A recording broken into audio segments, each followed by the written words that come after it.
بسم اللہ الرحمن الرحیم الحمد للہ رب العالمین والصلاة والسلام علی اشرف الانبیاء وسید المرسلین خاتم النبیین محمد وعلی آلہ واہل بیتہ وصحبہ اجمعین اما بعد فقد قال اللہ تبارک وتعالی أَلَمْ يَأْنِ لِلَّذِينَ آمَنُوا أَن تَخْشَعَ قُلُوبُهُمْ لِذِكْرِ اللَّهِ وَمَا نَزَلَ مِنَ الْحَقِّ وَلَا يَكُونُوا كَالَّذِينَ أُوتُوا الْكِتَابَ مِنْ قَبْلُ فَطَالَ عَلَيْهِمُ الْأَمَدُ فَقَسَتْ قُلُوبُهُمْ وَكَثِيرٌ مِّنْهُمْ فَاسِقُونَ۔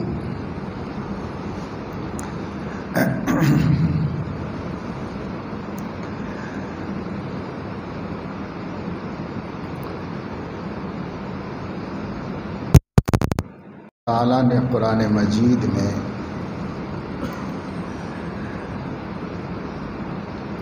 پچھلے زمانے کے لوگوں کے احوال اور واقعات بیان فرمائے ہیں۔ قرآن مجید کا ایک بڑا حصہ نبیوں اور ان کی قوموں کے حالات پر مشتمل ہے۔ انبیاء علیہم السلام جب توحید و رسالت کی دعوت لے کر دنیا میں مبعوث کیے گئے تو ان کی مدعو قوم جن کی طرف وہ مبعوث ہوئے تھے اس نے کیا رد عمل دیا، اس دعوت کو قبول کیا یا انکار کیا۔ جن لوگوں نے دعوت کو قبول کیا ان کا بھی ذکر اللہ نے فرمایا ہے کہ کس طرح انہوں نے پیغمبر کی بات ماننے کے بعد پیغمبر کے ساتھ حسن مناصرت کیا، ان کی نصرت کی، ان کی مدد کی، ان کی بات کو مانا، ان کا ساتھ دیا، مشکلات میں ان کو چھوڑ کے نہیں بھاگے، اور کس طرح کچھ لوگوں نے ان کی بات نہیں مانی، ان کی دعوت نہیں قبول کی، اور پھر اس کا انجام ان کے سامنے کس طرح آیا۔ نبیوں کی مدد اور نصرت کرنے والوں کو اللہ رب العزت نے اپنی نصرت سے سرفراز فرمایا۔ ہر مشکل گھڑی میں، ہر مصیبت میں اللہ نے ان کی مدد فرمائی، اور جن لوگوں نے پیغمبروں کی بات ٹھکرائی، ان کی مخالفت کی، ایذا رسانی کی، تو اللہ نے پیغمبر کی تو نصرت فرمائی، مدد کی، حفاظت کی، لیکن ان کے باغیوں کو کیفر کردار تک پہنچایا،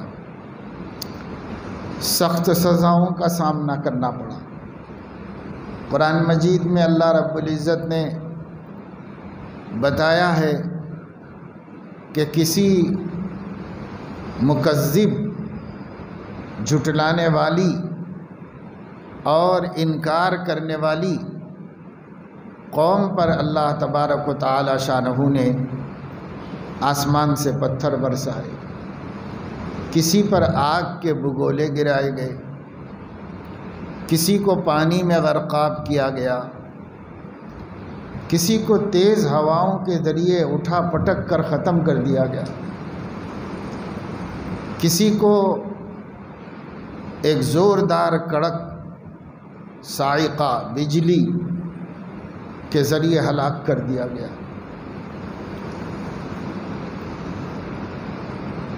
مختلف واقعات اللہ نے قرآن مجید میں بیان فرمائے۔ ان کے بیان کرنے کا مقصد ہی یہ ہے کہ خاتم النبیین سیدنا محمد الرسول اللہ صلی اللہ علیہ وسلم کی مدعو قوم جن کی طرف وہ مبعوث کیے گئے، یعنی ان کے دور سے قیامت تک کے انسان،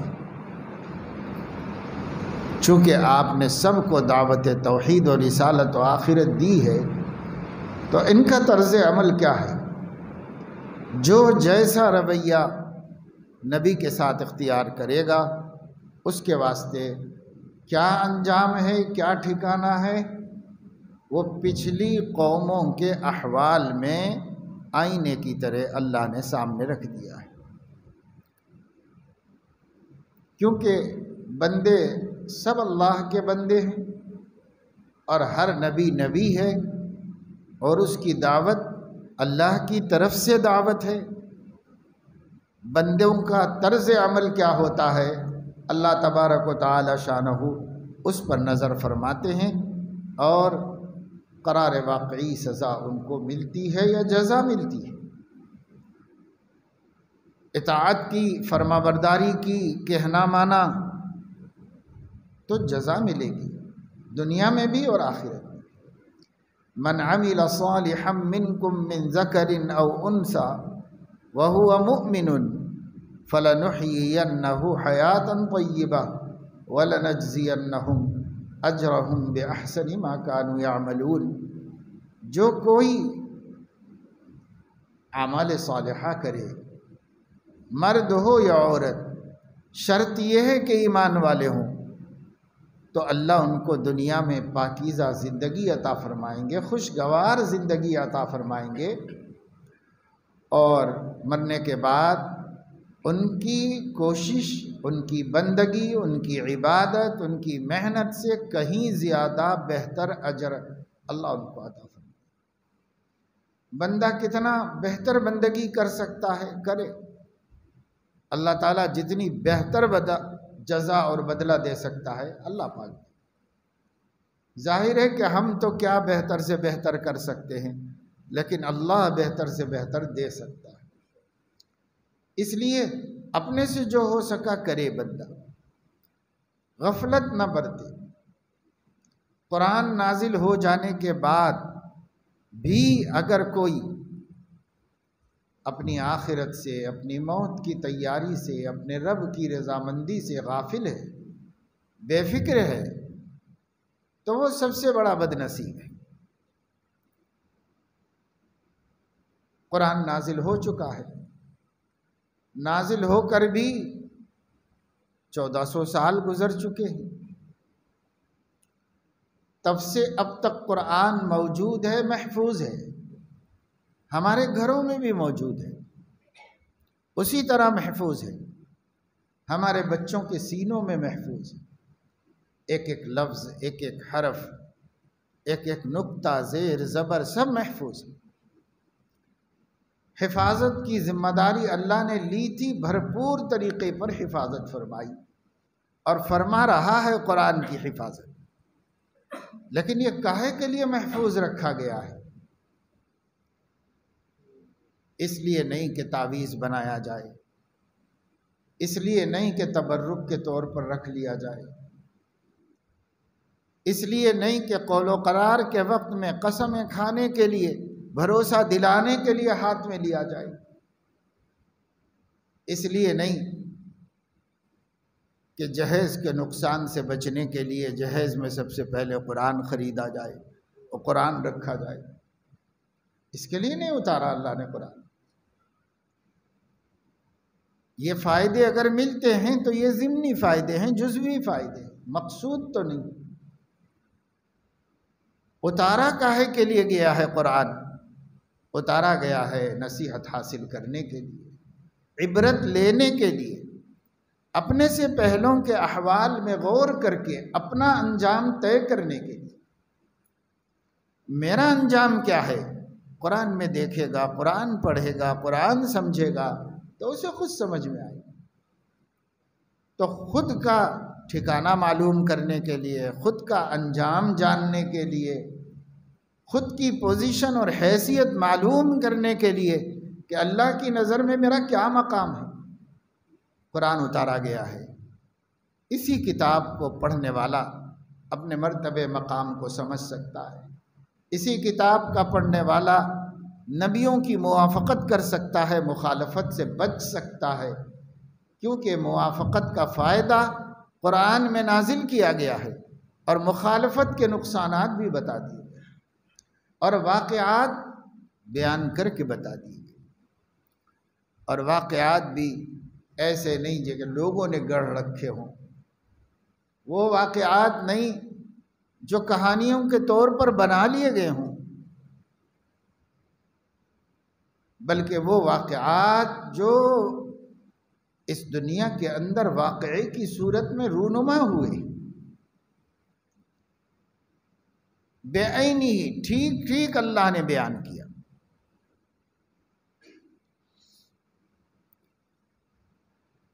اللہ تعالیٰ نے فرمایا وَاتْلُ عَلَيْهِمْ نَبَأَ ابْنَيْ آدَمَ بِالْحَقِّ،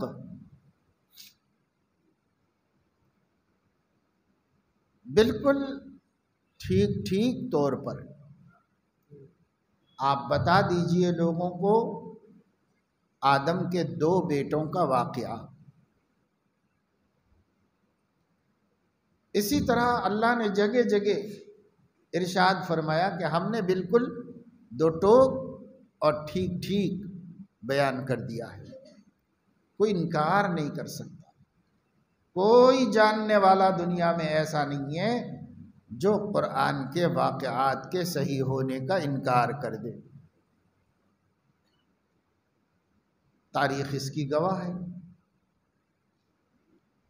عاد اور ثمود اور قوم شعیب کے واقعات ابھی مکہ کے مشرک بھولے نہیں تھے، جب اللہ نازل کر رہے تھے تب تک ان کو معلوم تھا، اپنی تاریخ کے حوالے سے اپنے بڑوں سے سنی ہوئی باتیں ان کے سامنے تھیں، انہیں معلوم تھا، اس لیے ان میں سے کسی نے انکار بھی نہیں کیا۔ یہ سب من گھڑت قصے ہیں، اس کا انکار نہیں کیا۔ بعد بد نصیبوں نے کہا ان ھذا الا اساطیر الاولین، یہ پچھلے لوگوں کے واقعات ہیں بس، اور پچھلے لوگوں ہی کے واقعات تھے، لیکن اگلے لوگوں کے لیے عبرت کا نمونہ تھے، سمجھنے کے لیے کافی تھے۔ حضرت صلی اللہ تعالی علیہ وسلم نے ایک مرتبہ مکے کے ایک سردار کو قرآن مجید پڑھ کر سنایا۔ وہ آپ سے بات کرنے کے لیے گیا تھا، سب کی طرف سے نمائندہ بن کر آپ نے پوری بات سنی، بیچ میں کوئی ڈسٹرب نہیں کیا، روکا نہیں، سنتے ہی رہے خاموش۔ جب اس نے اپنا سب کچھ آپ کے سامنے رکھ دیا تو آپ نے پوچھا کہ کیا آپ کی بات پوری ہو گئی؟ تاکہ میں اب بولوں، جب آپ بول رہے تھے تو میں سن رہا تھا، اب میں بولوں گا، آپ سنیے۔ تو کہا مجھے جو کہنا تھا وہ میں کہہ چکا۔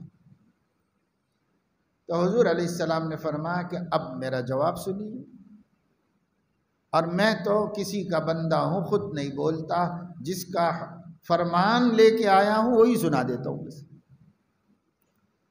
حضرت علیہ السلام نے حمیم سجدہ کی آیتیں پڑھ کر سنا، بس آپ پڑھتے چلے گئے، پڑھتے چلے گئے، پڑھتے چلے گئے، اور وہ مبہوت ہو کر سنتا رہا، کیونکہ ادیب تھا، خطیب تھا، سردار تھا، ان پڑھ گنوار جاہل نہیں تھا، قابل آدمی تھا۔ قابل آدمی جس کو یہ غرور ہو کہ میں بڑے سے بڑے قابل سے بات کر سکتا ہوں، اگر اس کو کوئی کلام حیران کر رہا ہو، مبہوت کر رہا ہو،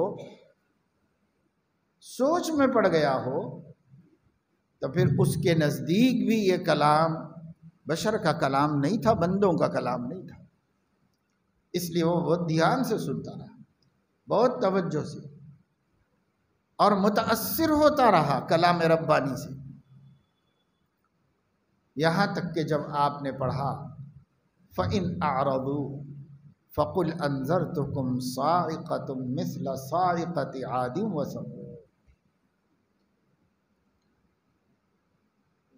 اگر تم لوگ منہ پھیرو گے میرے نبی جو دعوت دے رہے ہیں اس دعوت سے، میرے نبی کی پکار سے، میرے نبی کے بلاوے سے اگر تم لوگ منہ پھیرو گے، روگردانی کرو گے، سرکشی کرو گے، انکار کرو گے، تو پھر میں ڈراتا ہوں تم کو اس عذاب سے جو عاد و سمود کے اوپر آیا تھا۔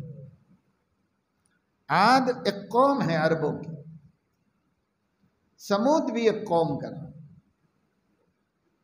عاد کی ہدایت کے لیے حضرت ہود علیہ السلام بھیجے گئے تھے، اور سمود کی ہدایت کے لیے حضرت صالح علیہ السلام انہی کی قوم میں سے، انہی کے قبیلے کے ایک فرد مبعوث کیے گئے تھے۔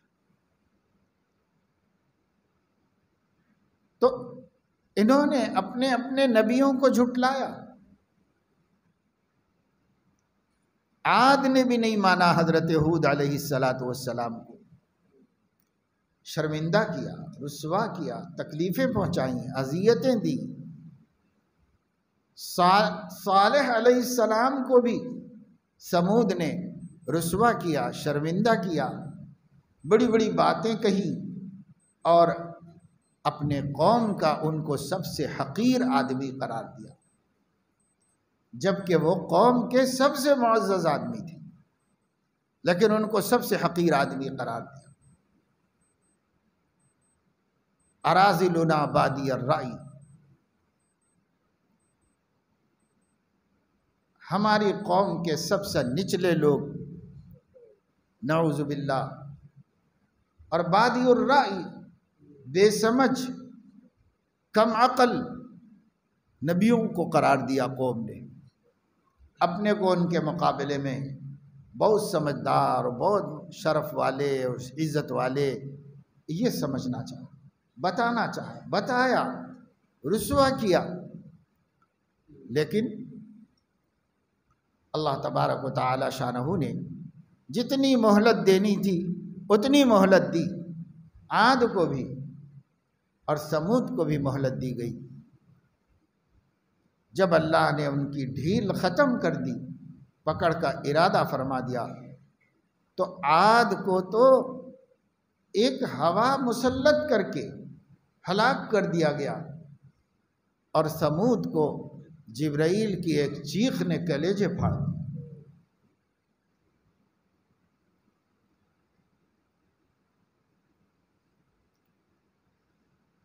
قرآن کریم میں اللہ تعالیٰ نے جگہ جگہ ان کا ذکر کیا ہے، عاد کا ذکر کیا ہے، سمود کا ذکر کیا ہے، قوم شعیب کا ذکر کیا ہے، نوح علیہ السلام کے لوگوں کا ذکر کیا ہے۔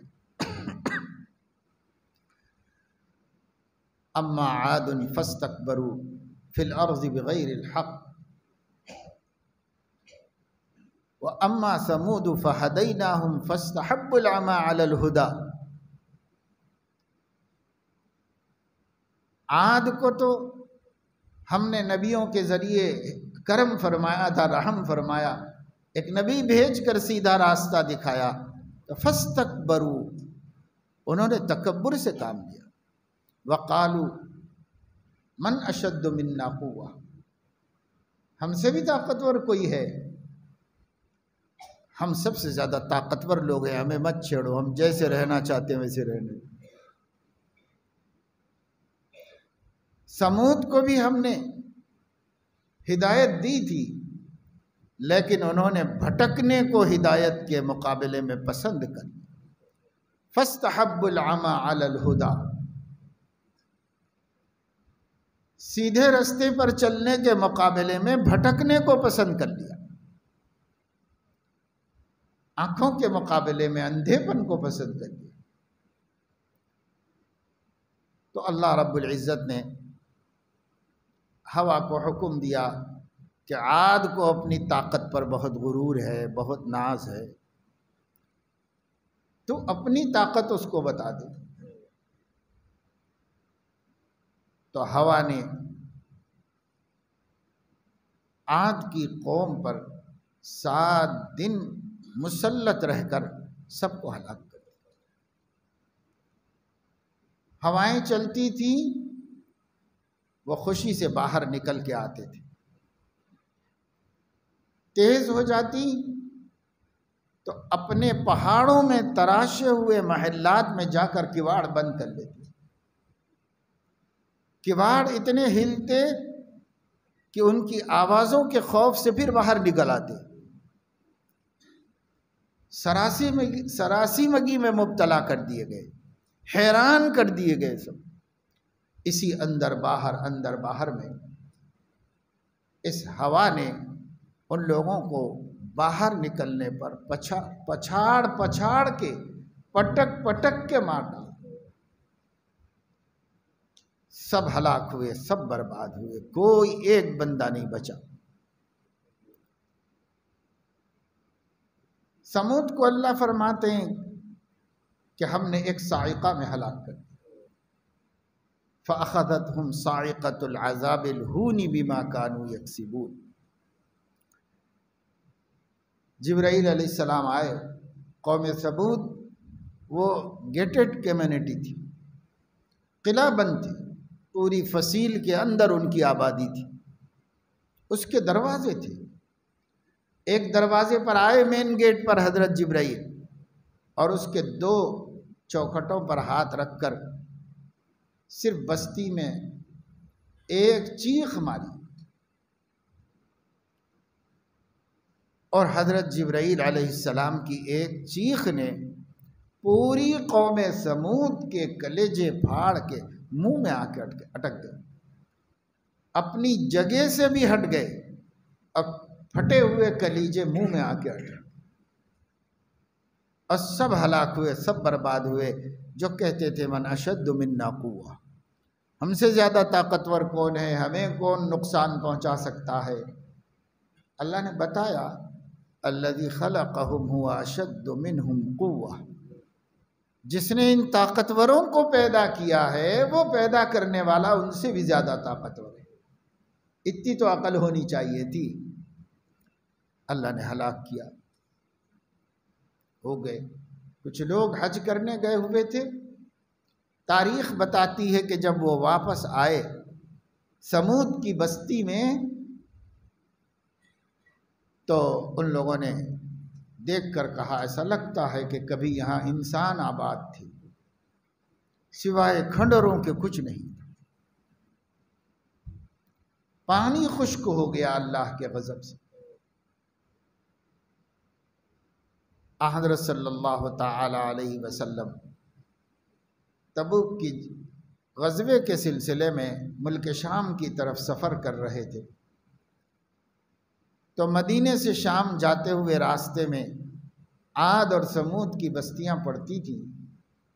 حضرت علیہ السلام جب ان بستیوں کے قریب پہنچے تو اپنی چادر سے اپنے منہ کو چھپا لیا اور ڈھانک لیا،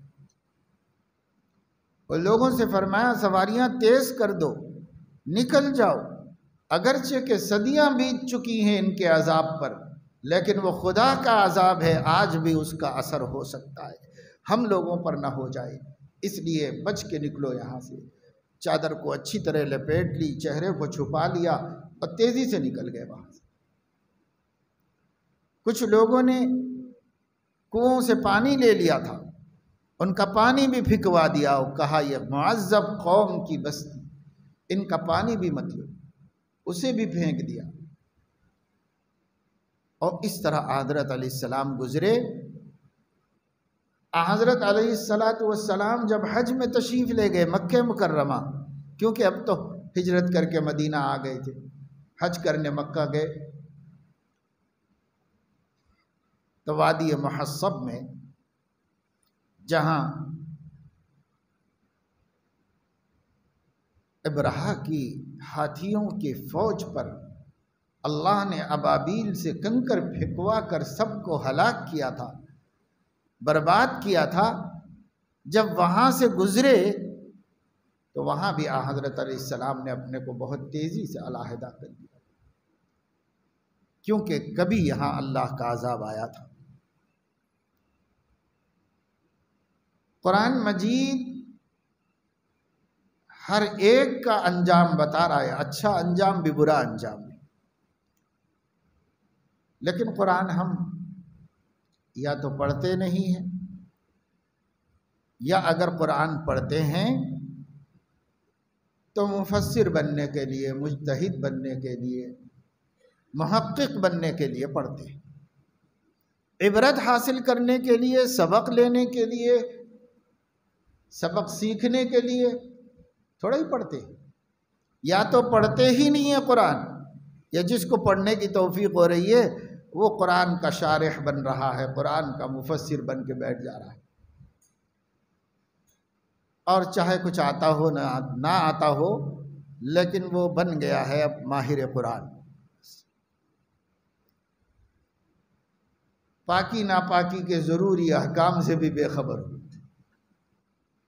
تب بھی بس اب اس کو قرآن مجید نے کچھ بھی بنا دیا ہے، اب اسے پرواہ نہیں ہے کہ میں کیا کر رہا ہوں، کدھر جا رہا ہوں۔ دونوں طبقوں کا رویہ اللہ کی کتاب کے ساتھ ظالمانہ رویہ۔ جو نہیں پڑھ رہے ہیں وہ بھی ظالم ہیں، جو پڑھ کے خود مجتہد بن رہے ہیں وہ بھی ظالم ہیں۔ قرآن پڑھا جاتا ہے محقق مفسر بننے کے لیے نہیں، قرآن پڑھا جاتا ہے بندہ بننے کے لیے، عبدیت سیکھنے کے لیے، اللہ سے ڈرنا سیکھنے کے لیے، نبیوں کی وفاداری سیکھنے کے لیے، حلال و حرام پر اپنی زندگی کو پرکھنے کے لیے، اس کے لیے قرآن پڑھا جاتا ہے۔ اس کے بجائے قرآن مجید میں رائے زنی کرنے، اپنے خیالات کا اظہار کرنے، اللہ تعالیٰ سے مقابلہ کرنے کے واسطے پڑھ رہے ہیں کچھ لوگ، مٹھی بھر لوگ جن کو قرآن پڑھنے کا شوق ہے، اور اکثریت تو قرآن پڑھنا بھی نہیں جانتی، سمجھنا تو بہت دور کی بات ہے، پڑھنا بھی نہیں آتا ان کو، تو کیسے وہ فائدے حاصل ہوں گے جو صحابہ کرام کو قرآن کے نزول سے حاصل ہوئے تھے۔ یہ کتاب اتری تو صحابہ کی زندگیاں بدلی۔ پہلے ان کو صحابہ تھوڑے ہی کہا جاتا تھا، پہلے ان کو مشرکین کہا جاتا تھا، جاہلیت کے زمانے کے لوگ کہا جاتا تھا، صحابہ تھوڑی کہا جاتا تھا۔ صحابہ تو ان کا اسلام کے بعد کا نام ہے، نبی کی صحبت کی وجہ سے ان کو صحابہ کہا جاتا تھا۔ لیکن پہلے کیا تھے وہ؟ پہلے مسلم بھی نہیں تھے، مومن بھی نہیں تھے، مشرک تھے، منافق تھے، دین سے دور تھے، اللہ کے منکر تھے، نبیوں کو تکلیف دینے والے لوگ تھے۔ لیکن جب اللہ نے ہمارے نبی کو نبوت عطا فرمانے کے بعد قرآن دینا شروع کیا، اور وہ قرآن آپ لوگوں کے سامنے رکھنا شروع کیے، تو اس قرآن نے انہی مشرکوں کو، انہی بت پرستوں کو، انہی خدا کے باغیوں کو خدا کی اطاعت میں، فرما برداری میں، محبت میں لا کر پہنچا دیا۔ کس نے پہنچایا؟ تو قرآن کریم نے ہی پہنچایا۔ اسی کو اللہ نے لوگوں کو ہدایت کا سبب بنا کر اتارا۔ اب جو قرآن کے اندر مبہم اور مختصر باتیں ہیں، اشارے ہیں، اس کی تفصیل حضور علیہ السلام کے ذریعے سے بتا دی گئی۔ اس وجہ سے کتاب و سنت کے مجموعے کو ہدایت کہا گیا۔ یہ دونوں ملا کر ہدایت ہیں، ہدایت نامہ ہیں۔ اگر ہمارے پاس یہ نہیں ہے تو کیسے ہم ہدایت پائیں گے؟ اس لیے اللہ تعالیٰ نے قرآن کے بارے میں فرمایا فَبِأَيِّ حَدِيثٍ بَعْدَهُ يُؤْمِنُونَ۔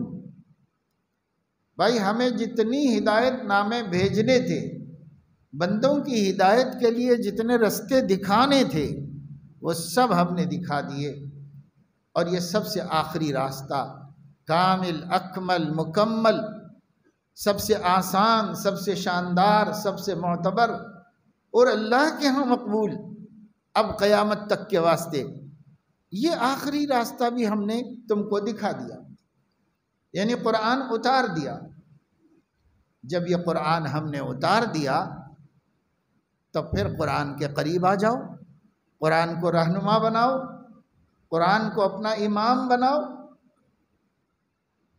تو تمہیں کامیابی ملے گی، نہیں تو ناکام ہو جاؤ گے۔ من جعلہ امامہ قادہ الی الجنہ ومن جعلہ وراءہ ساقہ الی النار۔ اللہ کے نبی صلی اللہ علیہ وسلم فرما رہے ہیں، جس نے قرآن اور اس کے احکام کو اپنے سامنے رکھا، امام بنایا، تو وہ اپنی امامت میں اس کو جنت تک پہنچا دے گا، اور جس نے قرآن اور قرآن کے احکام کو اپنے پیچھے ڈال دیا تو وہ پیچھے سے دھکا دے کے جہنم میں گرا دے گا لے جا کر۔ یعنی قرآن کے قدردانوں کو قرآن جنت میں لے جائے گا اور قرآن کے ناقدروں کو وہ جہنم میں لے جائے گا۔ اس لیے فَبِأَيِّ حَدِيثٍ بَعْدَهُ يُؤْمِنُونَ، اب میرے قرآن اتار دینے کے بعد بھی تم کس کلام کے انتظار میں ہو کہ اس کے آنے کے بعد ایمان لاؤ گے، اس کے آنے کے بعد بندے بنو گے؟ کس انتظار میں ہو؟ اب کچھ نہیں آنا، یہی کتاب۔ فَبِأَيِّ حَدِيثٍ بَعْدَ اللَّهِ وَآيَاتِهِ يُؤْمِنُونَ۔ اب اللہ تعالیٰ نے قرآن بھیج دیا، اور کس چیز کا انتظار ہے؟ کس بات کا تم کو انتظار ہے؟ اللہ نزل احسن الحدیث، اللہ تعالیٰ نے سب سے اچھی بات نازل فرما دی ہے، سب سے قیمتی کلام تمہارے پاس بھیج دیا ہے، اپنا کلام اللہ نے تمہارے قلوب پر اتار دیا ہے۔ اب اور کس چیز کا تم کو انتظار ہے؟ لیکن مسلمان پتہ نہیں کس انتظار میں ہیں۔ ہر کتاب کا پڑھنا گوارا ہے، قرآن کا پڑھنا گوارا نہیں۔ قرآن کریم پڑھیں گے، قرآن کریم سمجھیں گے معتبر ذریعوں سے، تو دل کی دنیا بدلے گی، جیسے مکہ کے مشرکین بدلے، جیسے عمر فاروق کی دل کی دنیا بدلی۔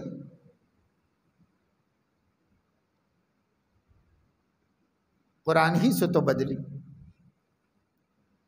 طٰہٰ مَا أَنزَلْنَا عَلَيْكَ الْقُرْآنَ لِتَشْقَىٰ إِلَّا تَذْكِرَةً لِمَنْ يَخْشَىٰ تَنزِيلًا مِّمَّنْ خَلَقَ الْأَرْضَ وَالسَّمَاوَاتِ الْعُلَىٰ الرَّحْمَٰنُ عَلَى الْعَرْشِ اسْتَوَىٰ۔ پڑھتے چلے گئے، پڑھتے چلے گئے، اور دل کی دنیا بدلتی چلی گئی۔ اب جو قرآن پڑھ چکے، قرآن کا ایک تھوڑا سا حصہ جب پڑھ چکے، تو فرمایا کہ بھائی مجھے بھی تو لے کے چلو نبی کے پاس، تاکہ میں بھی اس قرآن پر ایمان لانے والوں میں شامل ہو جاؤں۔ بس یہ قرآن عمر فاروق کی زندگی کو بدل دیا۔ ایمان لائے تو سب سے پہلے مکہ مکرمہ میں، حرم میں، ان کے ایمان لانے کے بعد مسلمانوں نے علی اعلان نماز پڑھی، ورنہ تو چھپ کے پڑھتے تھے۔ ایسا بہادر جیالہ تھا شہر کا، انہوں نے کہا کہ یہ چھپ کے کیا ہے، چلو میں ٹھہرتا ہوں، اور سب مل کے نماز ادا کریں گے۔ جب خدا کو مانا ہے تو ڈرنا کس سے ہے؟ اس کی بندگی میں کس کا خوف ہے؟ نہیں ڈرے کسی سے۔ مگر یہ اثر ہوا کیسے؟ قرآن کریم کے ذریعے۔ حضرت عثمان غنی، عبد الرحمن ابن عوف،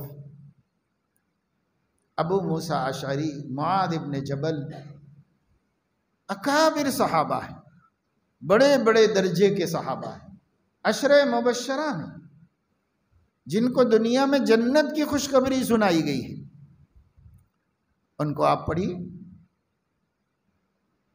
ان کے حالات میں بھی آپ کو پتہ چلے گا، معلوم ہوگا کہ ان پر اثر قرآن نے کیا، قرآن سن کے متاثر ہوئے۔ عتبہ قرآن سن کے گیا تو ابو جہل نے صورت دیکھ کے کہا تیری شکل بدل گئی ہے، مجھے ایسا محسوس ہوتا ہے کہ محمد کا جادو اثر کر گیا ہے۔ چہرے بھی بدلے قرآن سننے کے بعد، اور دوسرا دیکھنے والا کہہ رہا ہے یہ وہ والا چہرہ نہیں ہے جو جاتے وقت میں تھا، یہ کچھ متاثر ہو گیا ہے، اثر لے لیا ہے۔ کاہے کا اثر لیا؟ وہی جو قرآن کی آیتیں حضور علیہ السلام نے سنائی تھی، ایک ایک آیت قرآن کی ایک ایک زندگی کو بدلنے کے لیے کافی۔ لیکن جو قرآن پڑھے گا، تدبر کرے گا، نصیحت حاصل کرے گا، عبرت قبول کرے گا، اس کو ہوگا فائدہ۔ ایک بہت بڑے یہودی ربی کے بیٹے تھے، لیوپول ویز ان کا نام تھا، کینیڈا کے تھے، بہت تعلیم یافتہ قابل نوجوان تھے۔ ان کا باپ یہودی عالم تھا، اپنے بچے کو سارے وقت کے مذاہب پڑھائے، سب آسمانی کتابیں پڑھائی، قرآن بھی پڑھایا، سب سکھایا۔ لیکن جیسے عصری تعلیم گاہوں کا اثر ہوتا ہے، ان کے اوپر بھی ہوا۔ ایجوکیشن کمپلیٹ کرنے تک مذہبی رنگ ختم ہو گیا، مذہب سے دلچسپی کچھ نہیں رہی۔ باپ اپنی جگہ بٹھانا چاہتا تھا، لیکن اس نے کہہ دیا کہ بھائی مجھے دلچسپی نہیں ہے، وہ آپ اپنی بندگی کر جاؤ، مجھے کچھ دنیا داری کرنا ہے، دنیا میں رہنا ہے، آپ کی طرح مجھے نہیں زندگی گزارنی۔ تو چھوڑ دینا پڑا باپ کو، وہ یہاں وہاں کام کرتے رہے۔ کینیڈا کے ایک بہت بڑے اخبار کے رپورٹر بن گئے، شادی کی بیوی بھی رپورٹر تھی، دونوں مل کر اس اخبار کے لیے دنیا بھر میں گھومتے تھے اور دنیا بھر سے نیوز فراہم کرتے تھے۔ ان لوگوں کو تبادلہ کر دیا گیا مشرق وسطیٰ کی رپورٹنگ کے لیے، مڈل ایسٹ کی، عرب کنٹریز میں جاؤ، وہاں کی خبریں بھیجو وہاں سے۔ یہ عربی زبان سے بھی واقف تھے، عبرانی زبان سے بھی واقف تھے، کیونکہ باپ نے ایک مذہبی پیشوا بنانے کے لیے سب کچھ سکھایا تھا۔ لیکن کالج کلچر کی اثر سے ان کو مذہبی بننا نہیں تھا، اس لیے اس نے مذہبی بننے سے انکار کیا۔ وہاں رہنے لگے، مصر میں رہتے تھے، مصر سے رپورٹنگ کرتے تھے۔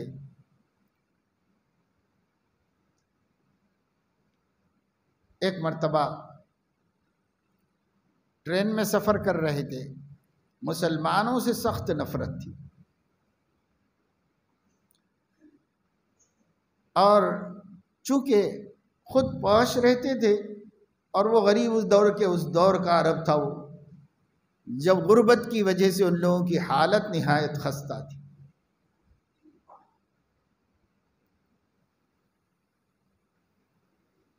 اس لیے اور بھی زیادہ چڑھتے تھے، ساتھ میں بیٹھنے سے، بات کرنے سے، ان کی دکانوں سے کچھ کھانے پینے سے، ہر چیز سے ان کو چڑ تھی۔ ان کا بیان یہ ہے کہ ایک دفعہ میں یورپ میں سفر کر رہا تھا اہلیہ کے ساتھ، بیوی کے ساتھ، ٹرین میں۔ ہم فرسٹ کلاس میں سفر کر رہے تھے، جتنے بھی لوگ تھے اس میں سب مالدار رئیس لوگ تھے، امیر کبیر۔ ان کے ساتھ ٹفن تھے، ان کے ساتھ کھانا تھا، ان کے ساتھ آئس کریم تھی، ان کے ساتھ ہر پسند کی چیز موجود تھی۔ تفریحی سفر کر رہے ہیں، سب جا رہے ہیں، کسی چیز کی کمی نہیں تھی ان لوگوں کے پاس۔ لیکن کہتے کہ میں نے اپنی بیوی سے کہا کہ دیکھو ان لوگوں کے پاس وہ سب کچھ ہے جو لوگ چاہتے ہیں۔ ایک دنیا دار آدمی کیا کیا چاہتا ہے؟ اچھے کپڑے، اچھی سواری، اچھا کھانا، خواہشات پورے ہونا، بال بچے اور ان کی تمنائیں امنگیں سب نکلتی رہیں۔ کیا چاہتا ہے کہ انسان، دنیا دار انسان جو چاہتا ہے ان لوگوں کو میسر ہے۔ پورے ڈبے والوں کو یہ سب چیزیں میسر ہیں، سب نظر آ رہی ہیں آنکھوں کو۔ ان کے کپڑے دیکھو، ان کا زیور دیکھو، ان کے مال دیکھو، ان کا پیسہ دیکھو، ان کا کھانا پینا، خوشحالی اور فراخی، سب کچھ تو ہے ان کے پاس۔ اور اتنا سب کچھ ہونے کے بعد ان کے چہروں پر سکون نظر نہیں آتا۔ سکون کیوں نہیں ہے ان کے چہروں پر؟ بس جو چاہتے تھے مل گیا نا، اور جب سب کچھ مل گیا تو اب تو سکون ہونا چاہیے، خوشی و مسرت ہونی چاہیے، لیکن دیکھو ان کے چہروں سے تو کچھ نظر نہیں آ رہا۔ یہ اداس چہرے ہیں جن میں خوشی نام کی کوئی چیز نہیں۔ کیا وجہ ہوگی آخر؟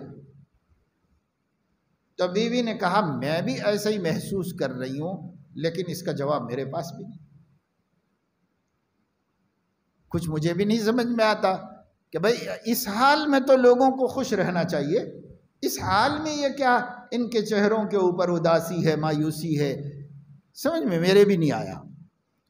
دونوں کو مذہب سے تعلق تھا، مذہبی گھرانے سے تعلق رکھتے تھے، کچھ نہ کچھ انہوں نے بچپن سے اپنے بڑوں سے پایا، روحانیت کو جانا تھا۔ یہ اور بات ہے کہ اپنی تعلیم نے دوسری طرف کر دیا تھا ان لوگوں کو، تو ان باتوں کا ان کے پاس احساس تھا، انہوں نے محسوس کیا، سوال اٹھایا، جواب نہ شوہر کے پاس تھا نہ بیوی کے پاس۔ ان لوگوں نے کہا کہ ٹھیک ہے، گھر پہنچیں گے، ہمارے پاس مذہبی کتابیں ہیں، مذہبی کتابوں میں جواب تلاش کریں۔ یہ لوگ گھر پہنچے، تورات پڑھی تو کوئی جواب سمجھ میں نہیں آیا، انجیل پڑھی کوئی جواب سمجھ میں نہیں آیا، اور جو بھی ان کے پاس لٹریچر تھا سب دیکھتے رہے، ڈھونڈتے رہے، نہیں سمجھ میں آیا۔ ایک دن شوہر نے بیوی سے کہا کہ دیکھو ہر جگہ ہم نے اپنے سوال کا جواب ڈھونڈا ہے، نہیں ملا، ہمارا ڈاؤٹ کہیں کلیئر نہیں ہو رہا ہے، ایک کتاب رہ گئی ہے، وہ قرآن کریم ہے، اس کتاب میں بھی دیکھ لیں ہم کیا ہے۔ انہوں نے ڈائننگ ٹیبل پر قرآن لا کے رکھا اور یہ طے کیا کہ آنکھ بند کر کے کھولیں گے، نظر جہاں پڑے گی وہاں دیکھیں گے کہ کیا لکھا ہوا ہے، کیونکہ قرآن بھی تو ایک بڑی کتاب ہے۔ اس لیے ان لوگوں نے لا کر کے آنکھ بند کر کے قرآن مجید کھولا، آنکھ کھول کے جیسے ہی دیکھا تو الہاکم التکاثر حتی زرتم المقابر کلا سوف تعلمون ثم کلا سوف تعلمون۔ لغویات میں، فضولیات میں، بیکار کاموں میں ڈال دیا ہے لوگوں کو، ان کے مال کی بہتات۔ الہاکم التکاثر، تم لوگوں کو غفلت میں ڈالا ہے، بیکاری میں ڈالا ہے، فضولیات میں مبتلا کر دیا ہے، آخرت کے احساس سے محروم کر دیا ہے تمہارے مال کی زیادتی نے۔ التکاثر، بہت مال نے تمہارے بہت مال نے تمہیں غفلت میں ڈال دیا ہے، یہاں تک کہ تم قبر تک پہنچ جاؤ گے، قبر کی زیارت کرو گے، یعنی موت کا فرشتہ آئے گا اور دکھا دے گا سب چلنا ہے یہاں پر، اب یعنی دنیا میں رہنا ہے، ادھر چلنا ہے۔ کلا سوف تعلمون ثم کلا سوف تعلمون، ہرگز نہیں، ان قریب پتہ چل جائے گا اپنی غفلتوں کے انجام کا، پھر ان قریب پتہ چل جائے گا اس خدا بیزاری، دین بیزاری، دین سے دوری کا پتہ چل جائے گا۔ وقت آنے والا ہے، آنے والے وقت میں سب کو پتہ چلے گا۔ کلا لو تعلمون علم الیقین، یقین کے درجے کا علم حاصل ہوگا، لترون الجحیم، جب کہ تم جہنم کو دیکھ لو گے، ثم لترونها عین الیقین، پھر تم اس کو یقین کی نگاہوں سے دیکھ لو گے. ثم لتسألن یومئذ عن النعیم، پھر یہ نعمتیں تو بہت ہیں لیکن اس دن ایک ایک نعمت کا حساب لیں گے اور ایک ایک نعمت کے بارے میں پوچھیں گے تم سے. اس سورت کو پڑھنے نے ان کے دل کی دنیا بدل دی. وہ بعد میں دونوں مسلمان ہوئے، میاں بیوی، اور بھی کچھ دھیرے دھیرے اللہ تعالیٰ کی طرف سے حالات ایسے سامنے آتے رہے، کچھ تجربات ہوتے رہے، لیکن یہ پہلا موقع تھا جس کے بارے میں محمد اسد، ان کا اسلامی نام محمد اسد ہے، محمد اسد کا کہنا ہے یہ بیج تھا جو اللہ نے میرے دل میں ایمان کا ڈالا تھا. کہاں سے ڈالا؟ قرآن کریم سے ڈالا. قرآن کی ایک چھوٹی سی سورت اپنے ذہن کے سوال کا جواب دے رہی ہے، اور اس قدر اطمینان بخش جواب دے رہی ہے کہ جو زندگی بھر کا یہودی جوڑا تھا اب وہ اللہ کا موحد اور نبی کا وفادار جوڑا بن گیا. اتنا اطمینان بخش جواب قرآن دینا ہے.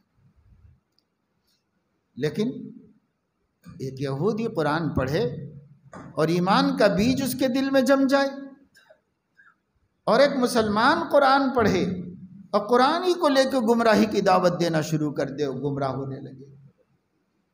کیا فرق ہے؟ انہوں نے قرآن اپنی ہدایت کے لیے پڑھا تھا، اور آپ قرآن مجید پہلے تو پڑھنا ہی نہیں چاہتے، اور جب پڑھتے ہیں تو اپنی ہدایت کے لیے نہیں پڑھتے بلکہ دوسروں کی ہدایت کے لیے پڑھتے. اپنی ہدایت کے لیے کون پڑھ رہا ہے کہ مجھے نصیحت ہو جائے، مجھے عبرت ہو جائے، میں مسلمان سچا بن جاؤں، میں اللہ رسول کا فرما بردار بن جاؤں، میں قرآن پر زندگی گزارنے والا بن جاؤں. اپنی ہدایت کی فکر نہیں ہے. اس وجہ سے اس مظلوم قرآن کی آہوں نے آج ہمیں ایک ایسی جگہ پہ لا کے کھڑا کیا ہوا ہے جہاں ہمارے دین کا بھی کوئی پرسان حال نہیں، ہماری دنیا کا بھی کوئی پرسان حال. آئے دن دین پر حملے ہو رہے ہیں، آئے دن فتنے کھڑے ہو رہے ہیں، آئے دن نت نئی دعوتیں سامنے آتی جا رہی ہیں، اور لوگ بھٹکتے جا رہے ہیں، بھٹکتے جا رہے ہیں. اس دور میں ہدایت پانے والوں کا تناسب گمراہ ہونے والوں کے تناسب سے بہت کم ہو گیا ہے. اچھے خاصے ہدایت مآب لوگ، اچھے خاصے صحیح عقیدے پر قائم لوگ آج ادھر گر رہا، کوئی ادھر گر رہا، کوئی ادھر گر رہا، کوئی ادھر گر رہا. صراط مستقیم چھوٹ گئی، قرآن کی ڈگر چھوٹتی جا رہی ہے. پھسل کے ادھر گیا، ادھر پھسل کے ادھر گیا، وہ پھسل کے ادھر، وہ پھسل کے ادھر. روز نظر آ رہا ہے، روز لوگوں کے حالات سامنے آ رہے ہیں. دیکھنے دیکھنے تک بھٹک رہے ہیں، دیکھنے دیکھنے تک گمراہ ہو رہے ہیں. اچھے اچھے گھرانوں کے لوگ. ہدایت پانے کا تناسب گمراہ ہونے کا تناسب سے کم ہو گیا ہے اس دور. اسلام میں کتنے لوگوں کو بڑھایا، کتنے نئے مسلمان داخل ہو رہے ہیں ہر مہینہ اسلام کے اندر، اور کتنے مسلمان مختلف فرقوں کے شکار ہو کر اسلام سے نکلتے جا رہے ہیں. عیسائیت محنت کر رہی ہے، یہودیت محنت کر رہی ہے، اگرچہ کہ یہودی نسلی مذہب رکھتے ہیں اس لیے کسی کو یہودی نہیں بناتے، لیکن مسلمان نہ رہنے پر محنت کر رہے ہیں. کسی کو بھی وہ کلمہ پڑھا کر اپنا یہودیوں میں نہیں لیں گے، کیونکہ یہودی نسلی مذہب سمجھتے ہیں کہ وہ صرف ان کے خاندان والے ہی، ان کا خون جو ہے وہی یہودی ہو سکتا ہے، کوئی دوسرا یہودی نہیں ہو سکتا. لیکن عیسائی نسلی مذہب نہیں سمجھتے، اپنے دین کو عالمی اور دعوت کا مذہب سمجھتے ہیں. اس لیے وہ ہر کسی کو دعوت دیتے ہیں، جو مان لیتا ہے اپنے سماج میں لے لیتے ہیں، اپنے عقیدے میں لے لیتے ہیں، جو بھی مان لیتا ہے ان کی بات. قادیانی مرتد ہیں، وہ اپنا کام کر رہے ہیں، گوہر شاہی مرتد ہیں، وہ اپنا کام کر رہے ہیں، اچھے خاصے لوگوں کے گھر کے بچے، بزرگ لوگ، عورتیں، جوان ان کے ذکر کے حلقوں میں جا کر اپنا ایمان دے رہے ہیں۔ ایمان دینا جو ان کے ساتھ ملے گا وہ اسلام سے نکل کر ہی ملے گا، اسلام میں رہ کر نہیں مل سکتا۔ یہ یونس گوہر شاہ جگہ جگہ مسلم محلوں میں گھس کے ان کے لوگ ذکر کے حلقے لگا رہے ہیں، اور لوگ ذوق شوق سے جا رہے ہیں، چوری چھپے راتوں میں 2-2 بجے 3-3 بجے تک پہلے کچھ ذکر ہو رہا ہے، وہ ذکر کے بعد ذکر بھی مشرکانہ ہو رہا ہے، اور اس ذکر کے بعد پھر وہ دماغ خراب کرنے کے لیے تھوڑی دیر ان لوگوں سے تبادلہ خیال کرنا۔ یوں کتنے لوگ ہیں اچھے خاصے مسلمان بھٹک رہے ہیں۔ ہمیں کیا پتا، ہم جمعے کی نماز پڑھتے ہیں، اس وجہ سے ہم سمجھ رہے ہیں کہ سب مسلمان دنیا میں محفوظ ہیں۔ ہمارے ملک میں، ہمارے شہر میں جتنے گنجلک مسلم آبادیاں ہیں اتنے فرقے وہاں پر موجود ہیں، اتنا ان لوگوں کو گمراہی میں ایک سے تو لا کتنے لوگوں کو اسلام میں رہے ہیں ہم، اور جا کتنے لوگ رہے ہیں اسلام میں سے۔ پھر اللہ کا عذاب نہ آوے تو کیا آوے مسلمان قوم کے اوپر؟ یہ سب اس وجہ سے کہ ہم نے قرآن کو چھوڑ دیا۔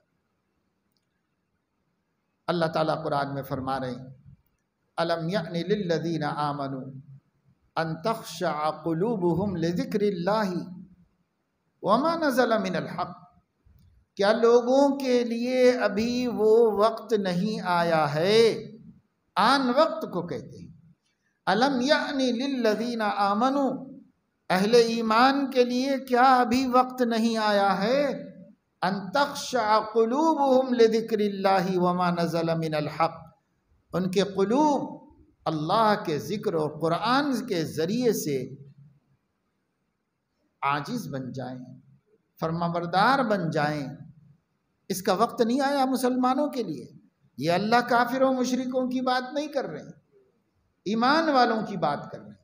الم یعنی للذین آمنوا، وہ لوگ جو ایمان لائے ہیں اور غفلتوں میں پڑے ہوئے ہیں اور گناہوں میں مست و مگن ہیں، اللہ سے دور ہیں، نبی سے دور ہیں، قرآن سے دور ہیں، کیا ایسے ایمان والے کوئی گھڑی آئے گی، کوئی وقت آئے گا جب ان کے قلوب، ان کے دل اللہ کو یاد کر کے، اس کی عظمت کو سوچ کر کے، اور جو کچھ قرآن میں اللہ نے نازل کیا اس سے متاثر ہو کر کے نرم پڑ جائیں، سرکشی سے باز آ جائیں، گناہوں سے ڈر جائیں، اللہ تعالیٰ کا احترام محسوس کریں اپنے دل میں۔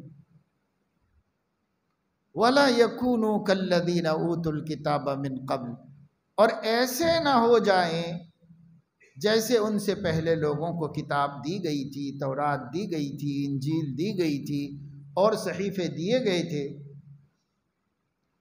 فَطَالَ عَلَيْهِمُ الْأَمَدُ فَقَسَتْ قُلُوبُهُمْ، ان لوگوں کی دنیا پرستی، غفلت، بے حسی بڑھتی چلی گئی تا آ کے ان کے دل سخت ہو گئے، پتھر ہو گئے۔ وَكَثِيرٌ مِّنْهُمْ فَاسِقُونَ، اور ان کی اکثریت نافرمان۔ اللہ فرمانے کیا مومن قرآن پڑھ کے بدل جائیں گے؟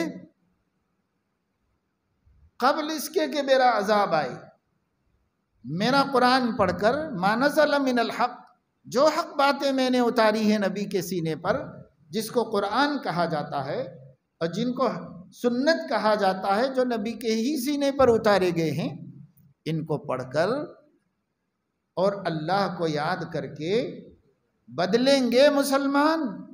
اللہ فرما رہے ہیں اب بھی نہیں ٹائم آیا۔ کم از کم ہندوستان کے مسلمانوں کو ہندوستان میں آئے حالات کو سامنے رکھ کر جو یک طرفہ صورتحال چل رہی ہے، جہاں ایک ایسا آئین تھا جس کی پوری دنیا میں جس پر فخر کیا جاتا تھا، آج وہ جمہوری آئین خود جمہوریت کے لیے ترس رہا ہے۔ آج اس ملک کے اندر کمزور طبقے مظلوم بنا دیے گئے ہیں، جس ملک کے اندر مسلمانوں کو نشانہ بنا بنا کر آئے دن صبح و شام یہ دکھایا جا رہا ہے کہ تمہارا کوئی نہیں ہے، ہمارے پیچھے طاقتیں ہیں، ہم کو بچانے والے ہیں، تم کو کوئی بچانے والا نہیں۔ یہ دکھایا جا رہا ہے، یہ نڈرپن دکھایا جا رہا ہے، یہ ظلم دکھایا جا رہا ہے۔ الم یعن للذین آمنوا ان تخشع قلوبہم لذکر اللہ، کیا اتنے حالات دیکھ کر بھی اور اس میں اضافوں کو دیکھتے ہوئے بھی اور صاف کہی جانے والی باتیں، بیانات ذمہ داروں کے، حکمرانوں کی اسپیچز سے ہمارے سامنے جو آ رہے ہیں، ان اسپیچ سے نہیں سمجھ میں آ رہا ہے کہ آپ کو مقتل کی طرف لے جایا جا رہا ہے؟ آپ سمجھ سکتے ہیں، لیکن جب بندے خدا سے دور ہو جاتے ہیں تو کچھ سمجھ میں نہیں آتا۔ کہتے ہیں سانپ ڈس لیتا ہے تو کھاری چیزیں میٹھی نظر آتی ہیں، میٹھی کھاری لگتی ہیں زبان پر۔ مرچی کھلاؤ تو آرام سے کھا لیتا ہے، میٹھا کھلاؤ تو کچھ نہیں سمجھ میں آتا۔ کیوں؟ اس واسطے کہ خون میں زہر مل گیا ہے اور اس کی وجہ سے زبان کا ذائقہ بدل گیا۔ آج مسلمانوں کی زندگیوں میں، ایمان میں، روحانیت میں کثرت معاصی اور گناہوں کی وجہ سے اتنا زہر گھل گیا ہے کہ ہمیں اچھی باتیں بری لگ رہی ہیں اور بری باتیں اچھی لگ رہی ہیں۔ کوئی دعوت دے فلم دیکھنے کی، شوق سے چلے جائیں، کوئی دعوت دے مسجد چلنے کی تو ہیلے بہانے کریں، کوئی دعوت دے حرام کھانے کے لیے تو بہت آسانی سے تیار ہو جائیں، اور کوئی حرام سے بچنے اور حلال کی دعوت دے تو ٹوں ٹاں کرتے رہیں۔ کیوں؟ سانپ نے ڈس لیا ہے، ہماری روحانیت کو ہمارے نفس نے ڈس دیا ہے، اتنا ڈس دیا ہے کہ اب نیکی بدی لگتی ہے، بدی نیکی لگتی ہے۔ نہیں سمجھ میں آ رہا ہے، حالات بھی نہیں سمجھا پا رہے ہیں۔ اللہ حالات جھنجھوڑنے کے لیے بھیجتا ہے کہ میرے ایمان والے بندے کچھ ذرا چمک جائیں اور چمک کے صحیح ہو جائیں، پھر میں دنیا کو ان کی اوقات بتا دوں گا اور ایمان والوں کا مقام بتا دوں گا۔ لیکن ایمان والوں کو فکر بھی تو نہیں ہے اپنی، ایمان والوں کو احساس بھی تو نہیں ہے۔ کس درد سے کہا تھا کہنے والے نے کہ وائے ناکامی متاع کارواں جاتا رہا، وہ کارواں کے دل سے احساس زیاں جاتا رہا۔ پورا قافلہ لٹ کر نہتا کر دیا گیا، جسم کے کپڑے بھی اتار لیے گئے، سواریاں بھی چھین لی گئیں، صحراؤں میں بھٹک کے مرنے کے لیے چھوڑ دیا گیا، لیکن ذرا بھی غم نہیں ہوا کہ کیا ہوا۔ یہ حالت آج مسلمانوں کی ہوئی، کچھ غم نہیں ہے کہ کیا ہو رہا ہے، ہو رہا ہوگا تو ہو رہا ہوگا، کیا کرنا ہے ہم کو، ہمارے ساتھ تو نہیں ہو رہا ہے، اس لیے ہمیں کیا فکر کرنا۔ جب ہمارے سر پہ مصیبت آئے گی تو سوچا جائے گا۔ یہ صورتحال اس وقت ہماری ہے، کیوں ہے؟ دنیا کی زندگی کی محبت کی وجہ سے۔ تو اللہ آگے فرما رہے ہیں اعلموا انما الحیات الدنیا لعب ولہو وزینۃ وتفاخر بینکم وتکاثر فی الاموال والاولاد کمثل غیث اعجب الکفار نباتہ ثم یہیج فتراہ مصفرا ثم یکون حطاما وفی الآخرۃ عذاب شدید ومغفرۃ من اللہ ورضوان وما الحیات الدنیا الا متاع الغرور۔ اللہ فرما رہے ہیں لوگو میرے بندو، یہ جو دنیا کی زندگی ہے نا، انما الحیات الدنیا لعب و لہو، کھیل کود ہے، وزینت، صرف ظاہری چمک دمک ہے، وتفاخر بینکم، آپس میں ایک دوسرے سے کمپٹیشن کرنے کا ذریعہ ہے، وتکاثر فی الاموال والاولاد، مال کو اور فیملی کو بڑھانے اس کا ذریعہ ہے۔ لیکن دنیا کی زندگی کی مثال ایسی ہے جیسے اللہ نے بارش برسائی اور کھیت سب لہلہانے لگے اور کھیتوں پر غلہ آ گیا، اعجب الکفار نباتہ، کاشتکاروں کو اپنی کھیتیوں نے خشک کر دیا اور نشے میں مبتلا کر دیا، ثم یہیج فتراہ مصفرا، زیادہ دن نہیں گزریں گے کہ ڈھلکے گی اور تم اس پوری کھیتی کو پیلی دیکھو گے، ابھی ہری بھری تھی ابھی پیلی گھاس پڑی، ثم یکون حطاما، پھر اس کو ہم ایسی گھاس پھوس بنا دیں گے کہ جانوروں کا چارہ بن جائے۔